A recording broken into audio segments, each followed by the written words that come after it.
valoriza a produção e sistematização de conteúdos, contribuindo para a disseminação de conhecimento sobre o tema. A avaliação econômica é uma ferramenta capaz de medir o impacto e a taxa de retorno de um conjunto de ações. Por meio da metodologia aplicada pela Fundação Itaú Social, é possível verificar se o projeto atingiu seus objetivos e gerou impacto social, ou seja, se fez diferença para os participantes. Assim, com uma análise quantitativa e objetiva de dados do projeto, é possível contribuir na realização de ajustes e aperfeiçoamentos. Na avaliação econômica são realizadas duas análises: a avaliação de impacto e o cálculo de retorno econômico. Primeiro, verifica-se qual foi o impacto do projeto na vida dos participantes e depois, se os resultados obtidos são realmente causados pelo projeto. Para isso, é feita uma comparação, seguindo o método científico, entre os participantes do projeto, chamado grupo tratamento, e um grupo com características bem parecidas, mas que não foi beneficiado pelas ações sociais, chamado grupo controle. Com esse método, é possível analisar se a mudança observada nos indicadores se deve à participação no projeto e estimar o que teria acontecido com os participantes caso as ações realizadas não tivessem acontecido. O retorno econômico compara o investimento no projeto com os benefícios monetários gerados pelo projeto ao longo da vida de seus participantes. Trata-se, portanto, do retorno social da iniciativa, uma medida econômica relevante para a gestão do projeto e também para a comparação de resultados entre projetos sociais. Quer saber mais? Acesse o site da Fundação Itaú Social e informe-se sobre cursos, seminários e eventos. Conheça os materiais sobre a avaliação econômica de projetos sociais e políticas públicas e aprofunde seus conhecimentos.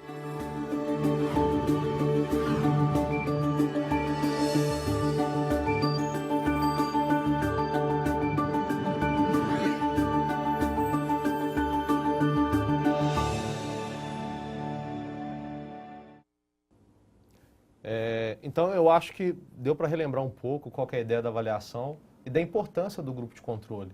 Se nós não tivermos um grupo de controle, é impossível fazer qualquer tipo de avaliação. E aí, relembrando, né, como foi selecionado o grupo de controle nessa avaliação de Uberlândia? A ideia, então, foi pegar pessoas semelhantes, né, mas que não participaram do Ideias Incontidas. Como que foi feito isso? Nós não tínhamos os dados do grupo de controle de Uberlândia. Nós não tínhamos dado nenhum. Então, assim, inicialmente, não existiria avaliação, ok? O que foi feito, então? Entramos em contatos com as escolas, são 7 escolas de Uberlândia, e nessas 7 escolas nós pedimos para os diretores e secretários selecionarem pessoas que não eram os tratados, que seria possível entrevistar essas pessoas para poder formar o grupo de controle. Então, foi a ideia de entrar em contato com a staff da escola, né, os funcionários da escola, para poder ajudar a gente a selecionar essas crianças. E nós orientamos que fossem também alunos das mesmas faixas etárias, Perfeito. Das mesmas turmas, né? E fizemos, a ideia inicial era fazer 2 grupos de controle, né? Perfeito. Um com alunos da mesma escola, da mesma turma, e outro de uma escola que até aquele momento não havia participado do projeto. Era parceiro a partir de 2013, que era um ano que a gente não estava avaliando. Né? Então, a ideia inicial era montar esses 2 grupos de controle, de alunos da mesma escola, às vezes da mesma turma, com idades semelhantes, e essas mesmas informações de série, idade, numa escola que não havia participado do projeto. Isso. Perfeito. E, assim, essa ideia, nós não podemos seguir, nós não conseguimos seguir essa ideia. Possivelmente a gente explica o porquê.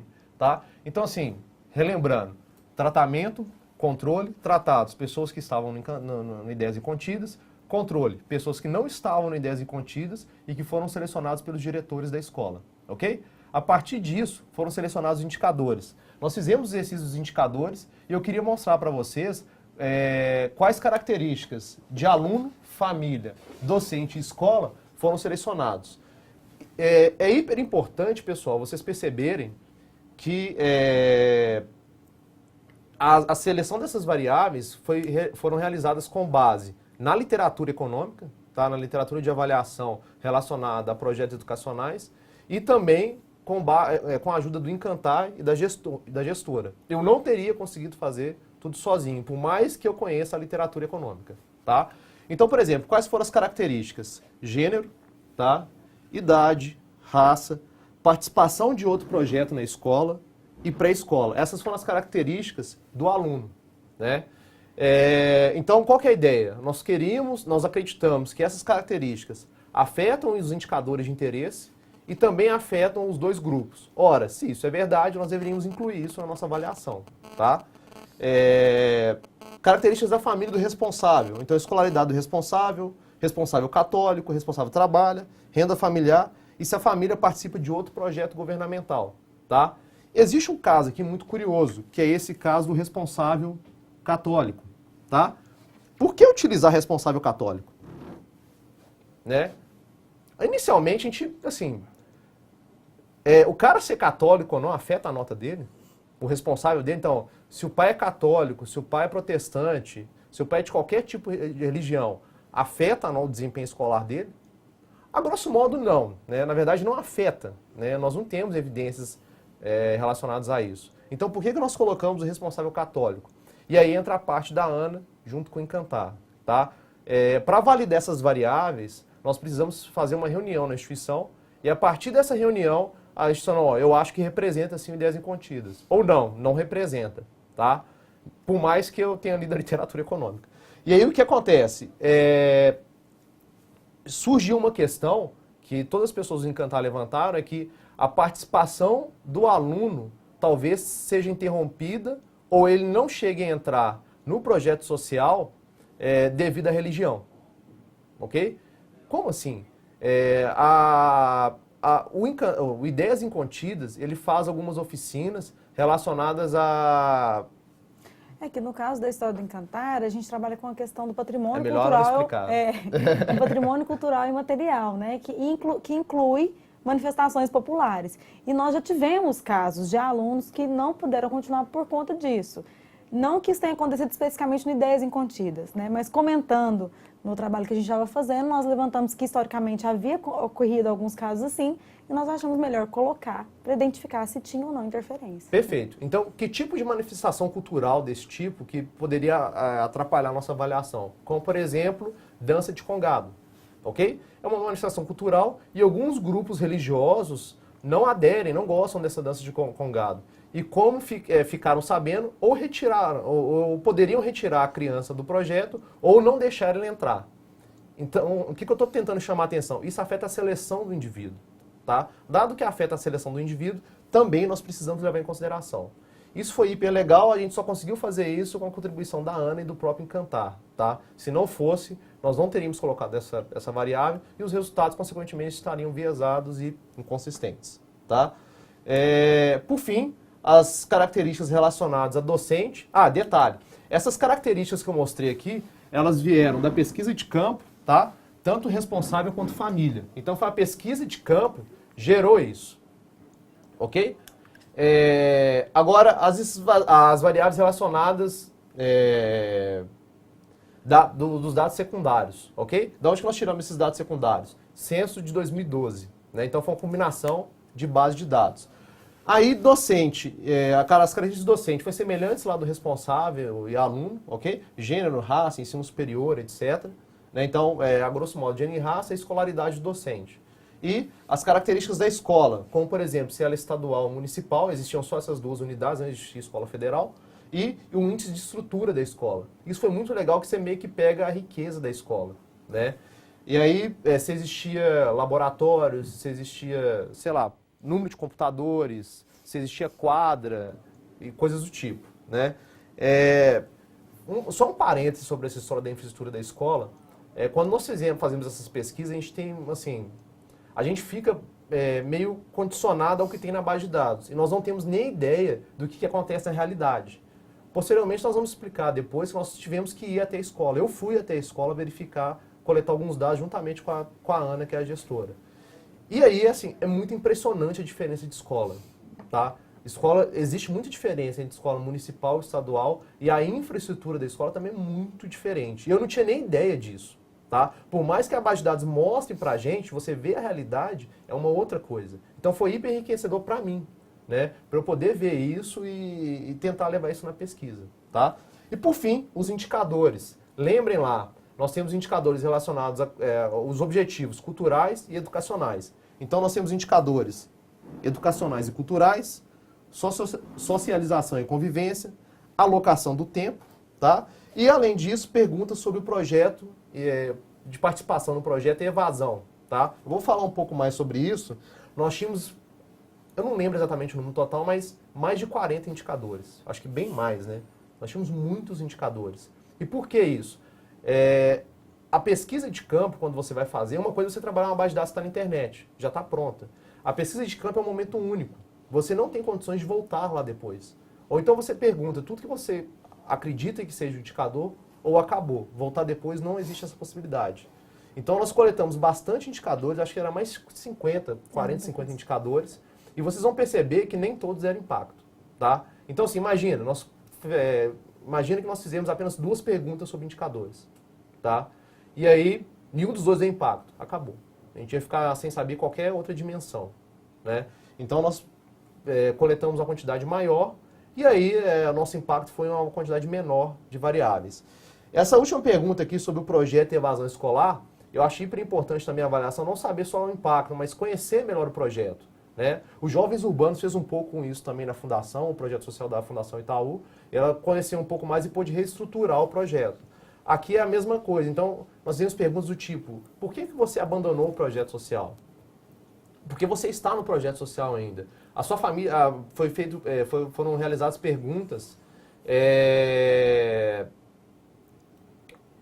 Já respondo a pergunta de Curitiba, tá? Ok? Só um minutinho. Foram realizadas perguntas, por exemplo, pelo responsável, o que ele achava do projeto social. Então são críticas importantes para tentar reestruturar. Imagina, seria um negócio muito difícil, mas poderia acontecer, por exemplo, o pai falar, eu detesto esse projeto social. Você teria que saber o porquê. E ele cita o porquê, né? Por mais que o cara fale que deteste ou que goste, é importante a instituição saber o porquê que o pai gosta ou não desse projeto. Curitiba está perguntando, daqui a pouco eu volto aqui, Curitiba está perguntando como que fica o viés de seleção do diretor, tá? Eu utilizei, inicialmente, não está aqui, mas eu utilizei características dos diretores para tentar calcular isso, controlar isso. O censo escolar tem características do diretor. Não foi significante, não foi relevante, tá? Eu tinha um problema aqui, na verdade, que eu não poderia incluir características infinitas, porque minha base de dados é muito pequena e não permitia isso, tá? Quanto menor a base de dados, menor... menor, eu não posso aumentar a quantidade de variáveis, ok? É um negócio mais técnico, enfim. O tal dos graus de liberdade, para quem deseja entender. Mas eu não teria condições de fazer isso, tá? Mas eu coloquei características dos diretores, não foi significativo. Além disso, poderia sim existir um viés de seleção do diretor. Mas aí a Ana está aqui, ela não deixa eu mentir sozinha. Mentira, ela não deixa eu mentir, né? Nós acreditamos, a Ana acompanhou todo o processo de seleção dessas pessoas e nós acreditamos que foi aleatória a seleção, né, Ana? Nós fizemos um processo de orientação e de envolvimento, né, no sentido do diretor entender o porquê que a gente estava pedindo esses dados, o que a gente queria com essa avaliação, justamente para tentar evitar isso, né, e de orientar isso. Então, assim, os tratados são esse. Que turma que ele está? Me passa o nome do aluno da turma que ele está, para tentar que os dados chegassem de todas as escolas da mesma forma, né? Então, e confiando também na parceria, no entendimento da escola sobre o processo. Isso, perfeito. Além disso, o que acontece? Poderia ocorrer, por exemplo, essa história do viés de seleção, que o diretor selecionasse os melhores alunos para pesquisa, ok? Imagina, você é diretor, você não sabe direito o que está acontecendo e chega uma pessoa na escola, eu queria fazer uma pesquisa com seus alunos. O medo do diretor de mandar um aluno ruim é muito grande, tá? Fala, não vou mandar um aluno ruim porque você pode aparecer em algum lugar e o cara vir aqui me cobrar, né? Qual que foi a orientação que foi passada para a Ana? E a Ana, eu acho que ela selecionou muito bem isso junto com os diretores, né? Seja aleatória a escolha. Então, abriu lista de presença, pinça um cara. Foi isso que aconteceu, tá? E assim, acho que uma coisa que foi muito importante a gente ressaltar com eles foi o seguinte, eu não estou avaliando a sua escola. Isso, perfeito. A ideia aqui não é avaliar se a sua escola é boa ou se a outra é melhor que a sua. Nós estamos avaliando um projeto que a gente faz em parceria para ver se ele está legal, se ele não está, para a gente ajustar. E como o grupo ele já estava sólido nesse sentido de trabalhar em parceria, esse entendimento a gente percebeu que ele foi ok, assim, todo mundo se engajou, não teve essa preocupação de nossa, minha escola está sendo avaliada. Acho que isso é muito importante e tem a ver com esse envolvimento dos demais atores que nós vamos falar daqui a pouco também. Tudo vai ser selecionado daqui a pouco. Pessoal, muito bom, continue participando, mandem as perguntas, tá? À medida do possível eu vou respondendo, tá? Caso eu não conseguir responder de pronto assim, pro final a gente conversa mais. Então, voltando aqui, qual que é a ideia? Nós tivemos vários indicadores, tá? Nós estamos controlando por outras, nós estamos levando em consideração as outras variáveis e aí a gente vai ver o resultado que ocorreu agora. Tá? Ah, só um detalhe, no relatório completo, pessoal, tem essa parte de perguntas sobre o projeto e evasão. Tá? É hiper legal, tem uns gráficos hiper bonitinhos, assim, que vale a pena dar uma olhada. Tá? Aqui eu não pude apresentar porque o tempo é curto, mas depois vocês deem uma olhada lá. Então o que nós vamos? Nós vamos ver agora os resultados de impacto, ok? Então, o que nós temos? Ó, impacto sobre indicadores relacionados a desempenho escolar e atividades. Várias pessoas do desempenho escolar falaram nota. A gente tinha alguns probleminhas com nota. Nós coletamos algumas notas, tá? Aliás, as notas que nós conseguimos, na verdade, tanto tratado quanto controle. Só que não houve impacto em nota, ok? Assim, inicialmente talvez seria frustrante, mas a gente tem que admitir isso, né? Nem tudo vai ter impacto e esse é o resultado, ok?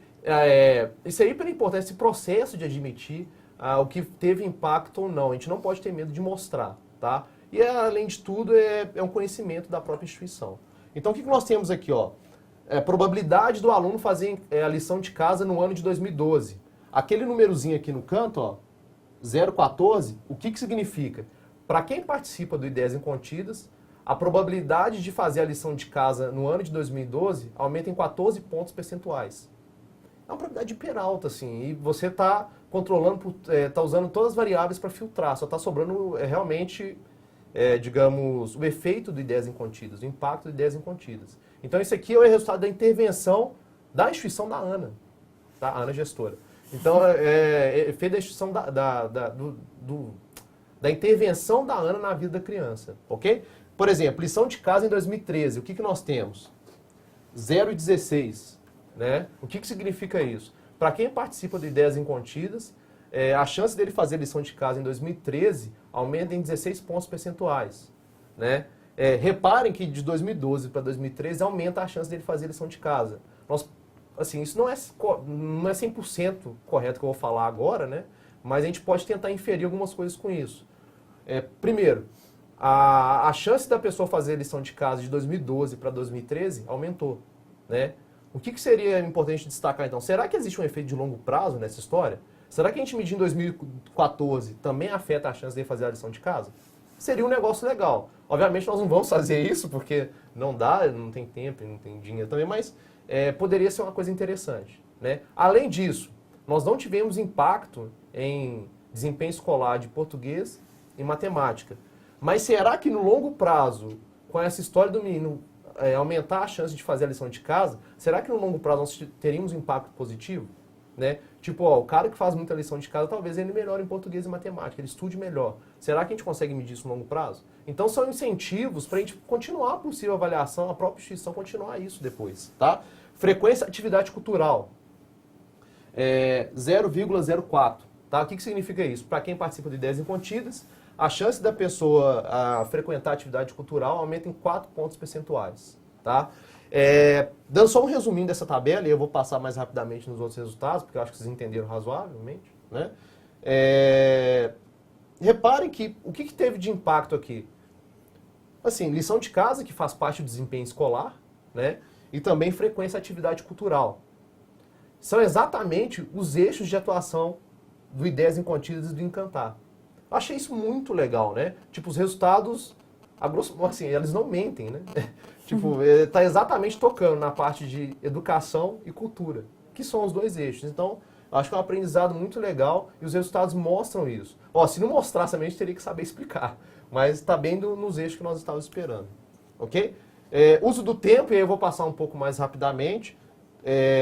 O que acontece para as pessoas que participam de Ideias Incontidas?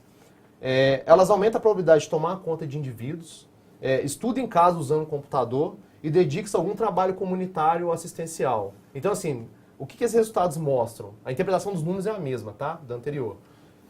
Parece que a pessoa estuda mais, ok? E além de estudar mais, parece que ela se socializa um pouco melhor com a família e com a comunidade. né? Então nós temos, ela toma conta de indivíduos, esse indivíduo pode ser, por exemplo, o irmão, pode ser Vizinho. tio, a avó, pode ser o vizinho. Isso acontece lá também, né, Ana? Então a gente já tinha conversado isso antes e isso acontece lá. Então está refletindo o que realmente já tem na comunidade.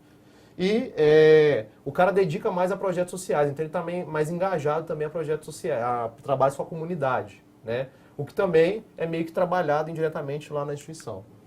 Uso do tempo, quando comparado ao ano de 2012, né? Então você está em 2013, em 2012, se eu pedir para você falar isso sobre o seu filho, o que acontece? Aumentou, reduziu ou manteve, por exemplo, né? Então olha só, quando compara o ano de 2013 com 2012, os responsáveis acreditam que estudar em casa usando o computador aumentou devido ao projeto Ideias Incontidas, né? Leu, consulta jornais e revistas, participa de aulas de formação complementar e dedica-se a algum trabalho comunitário assistencial de novo, tá? Então, assim, esses 3 caras aqui, né, são basicamente relacionados a desempenho também, né? Então, o cara estuda mais, ele lê mais e participa de aulas de formação complementar. A leitura é fortemente trabalhada nos Ideias Incontidas e esse resultado foi bem legal, está bem relacionado à leitura, tá? Uso do tempo aí de novo, o cara fica mais motivado também. Então tem uma motivação extra classe maior, costume de hábito de leitura também aumenta. Então, de novo, é uma parte muito trabalhada lá, tem contação de histórias, etc. Então ele passa a ler mais. Informações de cultura geral adquirida pela criança. Então, de novo, a parte de cultura afetando aí. Ok? E por fim, o último resultado, e foi um resultado meio curioso, tá? Interação com os colegas. Então, para quem participa do Ideias Incontidas, como está negativo esse númerozinho aqui, reduz a interação dos colegas. Isso é um resultado não, para mim, né? Depois a Ana vai comentar um pouco, mas para mim é um resultado não esperado, né? A gente teve que explicar isso, o que eu entendi com esse resultado, aí depois a Ana pode criticar qualquer coisa. Mas o que acontece? O cara aumenta o uso do tempo dele, por exemplo, em estudar, em participar de atividades culturais, dedica a cuidar de pessoas semelhantes, etc.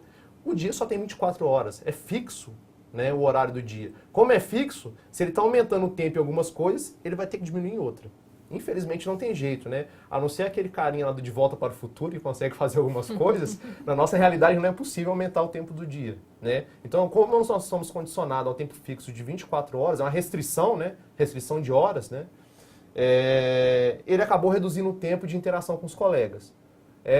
Eu, particularmente, eu não sei se vai ser uma coisa boa ou ruim, mas ele está abrindo mão, a gente tem aquela história de escolha entre lazer e trabalho, né? Então, aparentemente, ele está reduzindo o tempo de lazer para trabalhar um pouco mais relacionado à educação. Então, eu só vou finalizar a parte de retorno e a gente discute um pouquinho os resultados. Por fim, tinha a parte de retorno. Só lembrando o que é avaliação, que eu acho que vocês viram um pouco no vídeo, né? A avaliação econômica. A avaliação econômica está pautada em dois pilares. Nós temos a parte de impacto, que foi o que é apresentado, e a parte de retorno econômico. As duas coisas conversam, tá? Então, qual que é a ideia? Você faz a parte de impacto primeiro, dado que alguns indicadores tiveram impacto, você utiliza esses indicadores para calcular o retorno, tá? Então, as duas coisas andam juntas. É obrigatório calcular o retorno? Não, tá? Não é obrigatório, só se você quiser saber. Qual que é a ideia do retorno? A grosso modo, o retorno econômico, ele basicamente compara benefícios e custos. Então, a nossa pergunta seria o seguinte: será que a quantidade de benefícios que eu tive foi justificada mediante os custos que ocorreram no projeto social? Essa é a resposta que nós estamos procurando. Existem vários indicadores de retorno econômico. Para quem já fez o curso ou ainda está fazendo, vocês vão ver aí, existe, por exemplo, o valor presente líquido, taxa interna de retorno, razão custo-benefício e razão custo-efetividade. Nós poderíamos utilizar qualquer um desses, tá? Vocês viram aí a quantidade de indicadores que deram impacto. O que acontece? Para cada indicador, nós teríamos que transformar aquele númerozinho em benefício monetário para comparar com custo, porque todos têm que estar na mesma medida. Seria difícil, ok? Então imagina, eu tenho um gasto aqui, sei lá, por exemplo, de R$20. Como que eu vou comparar frequência cultural a esses R$20? É um negócio meio difícil. Inicialmente não dá para fazer isso. E eu teria que fazer esse exercício para cada um. Então eu teria que arrumar um jeito de comparar essa frequência atividade cultural, transformar a frequência atividade cultural em dinheiro para poder comparar isso aos custos, tá?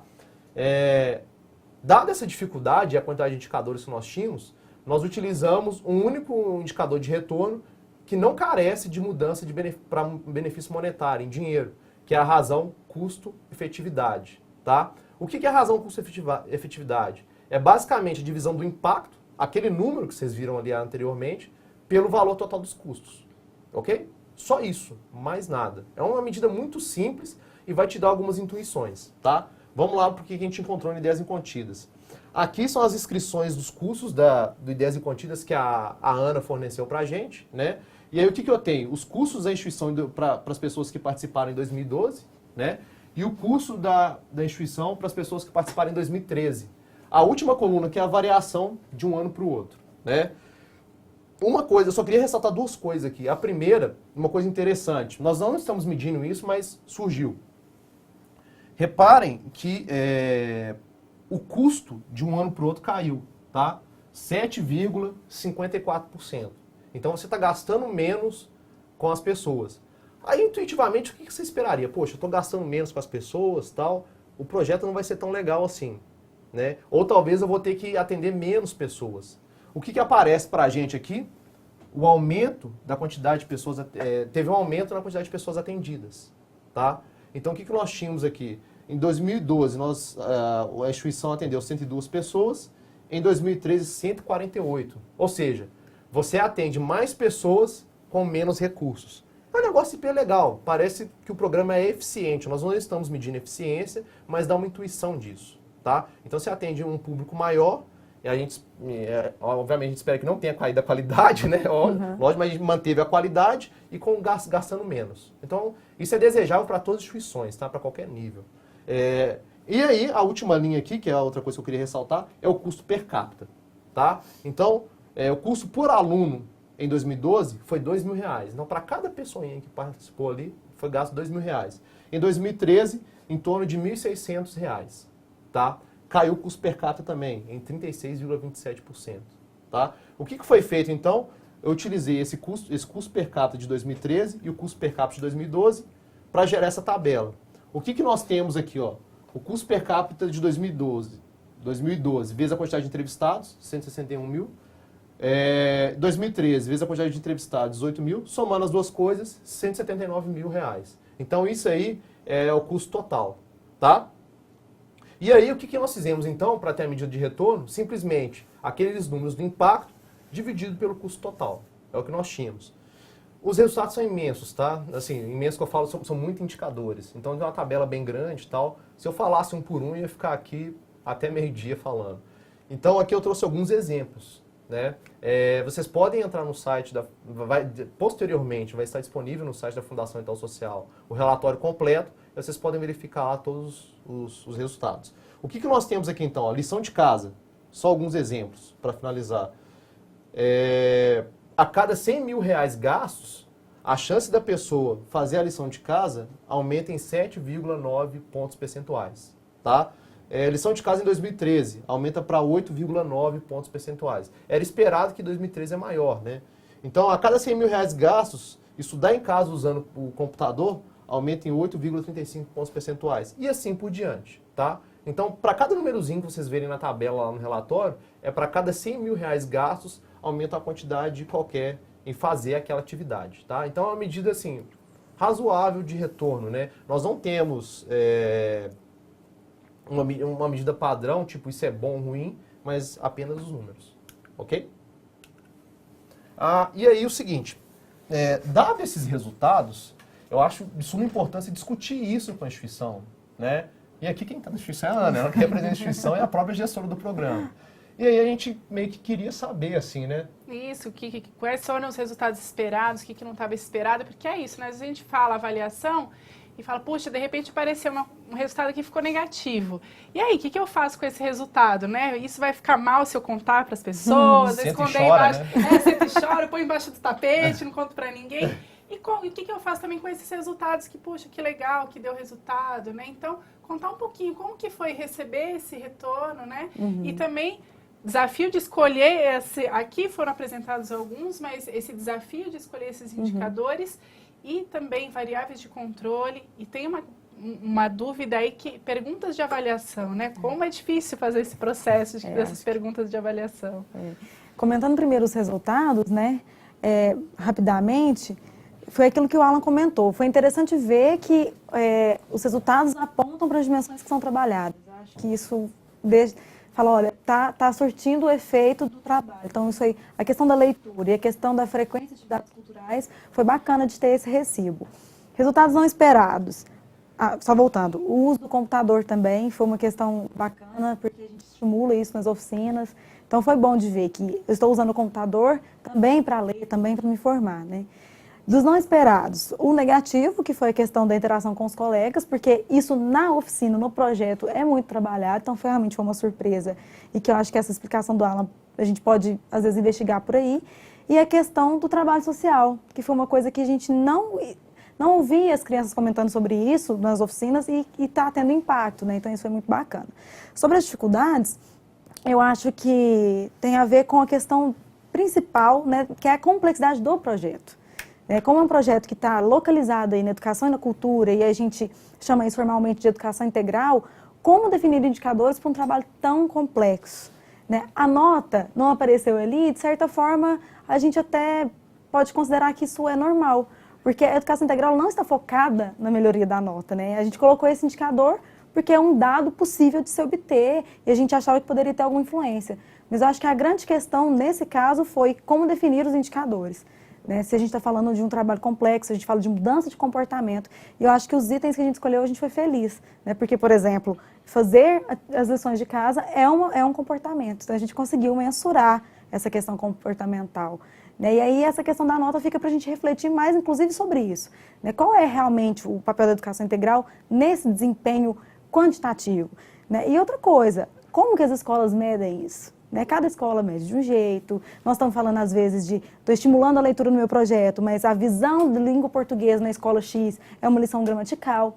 Né? Então, realmente, a nota é um indicador possível, mas também é complexo. Acho que, resumindo, um pouco isso. Obrigada. E aí, também, acho que isso que você trouxe é para a gente ver o quanto a avaliação impacta na gestão do programa. Porque a gente fala, é resultado, é retorno econômico, mas a gente está avaliando só para isso? Não, o processo de avaliação ele colabora muito também nisso, na gestão do programa, nas melhorias, né, depois das ações para os atendidos, para os beneficiados. Então, não vai impactar só em contar quais foram esses resultados, vai impactar em todo o processo da gestão. E aí, nesse processo, né, do edital, trouxe uma série de experiências, de aprendizagens, e uma dessas aprendizagens foi identificar papéis e responsabilidade de todos os envolvidos na avaliação.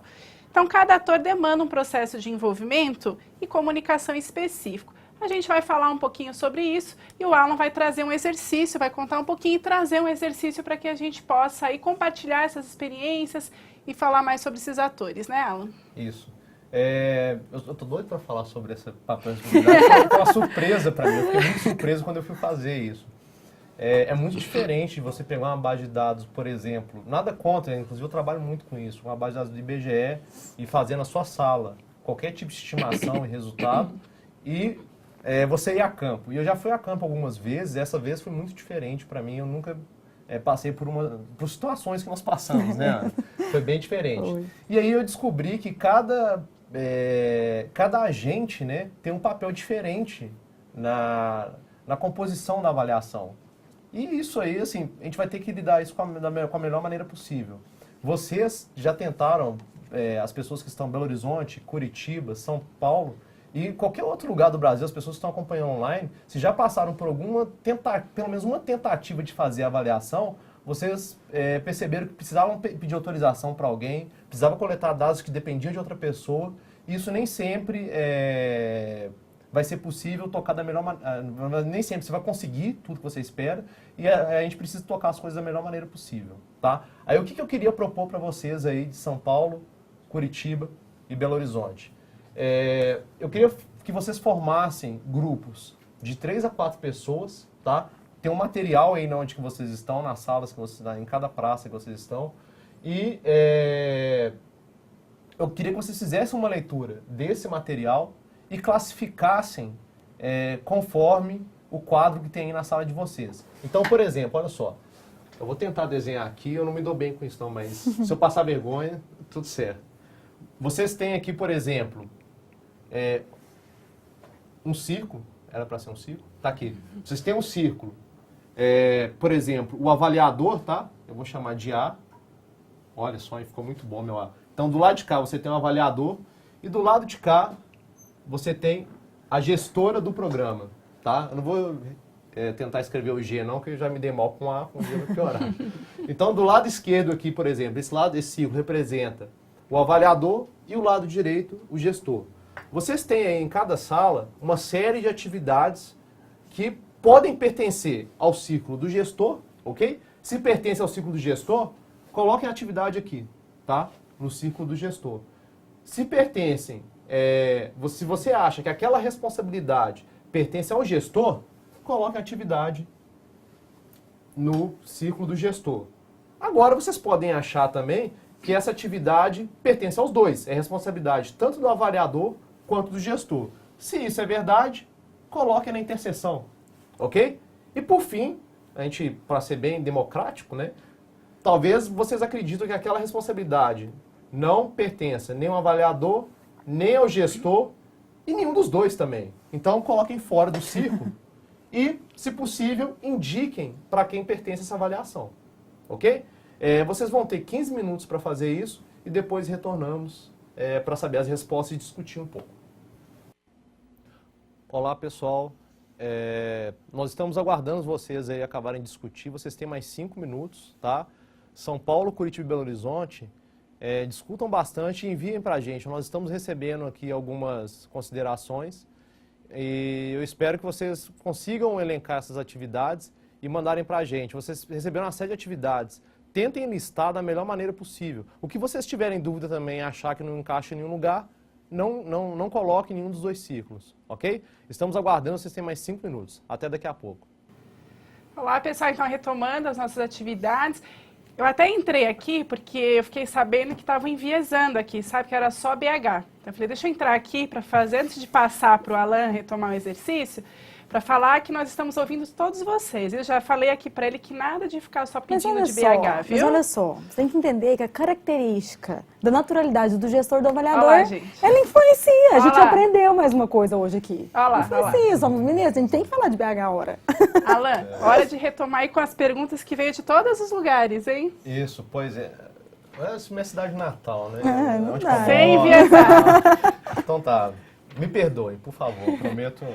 Eu tenho coração para todos. Então, olha só, tá chegando aqui pra gente que, por exemplo, eu tô com a minha colinha aqui, que eu não lembro de todos, obviamente. As cidades falaram assim, ó, responsabilidades do gestor seria decisão da composição da equipe de avaliação, revisão dos objetivos e metodologia do projeto, divulgação dos resultados, isso é papel do gestor, incentivo ao uso dos resultados da gestão do projeto. Eu vou falar meio geral, depois a gente fala no comentário, né? Interseção, né, que é a participação tanto do gestor quanto do avaliador. Elaboração do desenho de avaliação, legal, né? Acho que é de ambos também. Construção de perguntas de avaliação, também acredito que é de ambos. Construção de indicadores e critérios de avaliação, também. Discussão dos resultados com públicos interessados, como vocês, né? Também. Análise dos resultados finais, de ambos, também concordo. Estudos acadêmicos, também importante. Eu li vários estudos acadêmicos, e a Ana também leu, a gente ficava conversando sobre essa história. Promoção da aprendizagem a partir da avaliação. Formação de avaliadores, também de ambos. Planejamento da coleta de informações. Discussão de resultados parciais. Realização da coleta de informação, já falei, né? E, por fim, construção de instrumentos. E aí, as 3 cidades falaram também que é o papel do avaliador. Se puder voltar. Tem de voltar? Não, né? Tá, eu perdi. Mas, enfim, tinha mais outros pontos ali que era o papel do avaliador. A gente queria comentar... voltou. Obrigado. Qual que era o papel do avaliador, então? Era curso sobre avaliação. Legal, né? Eu acho que é meio papel do avaliador mesmo. Elaboração do relatório, acho que também é um papel do avaliador, mas não só dele, né? E treinamento da equipe de campo, né? Também acho que é papel do avaliador. Eu queria comentar, fazer um comentário bom geral e bater um papo com a Ana assim, sobre o que aconteceu. Eu acho que o Marco Túlio está lá em Curitiba, eu acho que talvez ele não concorde comigo, mas talvez pense pelo menos um pouquinho assim semelhante. Inicialmente, eu achava que o papel do avaliador era muito grande, né, Ana? Eu falava assim, não, o avaliador tem que fazer tudo, tal, a Ana vai me ajudar assim, mas... Porque o conhecimento técnico, o maior conhecimento técnico é do avaliador, querendo ou não. E eu falei, poxa, então já que eu tenho conhecimento técnico maior, eu vou ter que pegar tudo pra mim e a Ana vai me ajudar parcialmente. E logo assim, digamos, a primeira semana de fazer a coisa, eu falei, não vai dar pra fazer sozinho. É impossível. Por alguns motivos. Primeiro, somente a Ana conhece o projeto a fundo, então não tem jeito de você fazer avaliação. Vocês podem ler artigos nacionais, artigos internacionais, o que vocês quiserem. Só o gestor sabe o que está acontecendo no próprio projeto, tá? E aí o papel da Ana foi fundamental para tentar entender melhor o projeto social. Eu lembro que eu ficava no telefone, né, direto, Ana, tal, ligava de madrugada é mentira. Quase. Mas ligava Quase. assim, tarde da noite, Ana, não estou entendendo isso aqui, me ajuda, não sei o quê. Então, assim, primeiro, que eu gostaria de elencar, assim, o papel, a interação entre avaliador e gestor é muito importante, tá? Muito importante. E aí, qual que foi a quebra de paradigma que eu tenho? Antes, eu achava que a maioria das funções era minha. Hoje, eu acredito que a maioria das funções é compartilhada, tá? Então, não tem como eu tomar a decisão sozinho. Na verdade, todas as decisões tomadas foram de ambos, tá? Foram de ambos. Exceto, só uma coisa que não foi de ambos. A escrita da metodologia. Mas, implicitamente, a Ana estava ali. Tá? Só a escrita da metodologia que não foi de ambos, porque é muito técnico, na verdade. Então, eu acho que uma coisa para comentar é a seguinte, é um conhecimento específico, técnico, e aí a presença do avaliador, ela é muito importante, senão imprescindível. Então, mesmo tendo feito o curso, eu não conseguiria ter feito, né? Não pelo curso, mas é porque o domínio da metodologia, o domínio das ferramentas. Mas eu ainda acredito que o gestor do projeto precisa entender disso. Então, eu acho que para uma instituição que quer fazer um trabalho desse, fazer o curso que a Fundação oferece, ela é essencial, né? Porque eu conseguia dialogar. Eu acho que o papel do gestor, ele é, como em qualquer outra dimensão do projeto, um integrador, né? O gestor é aquele que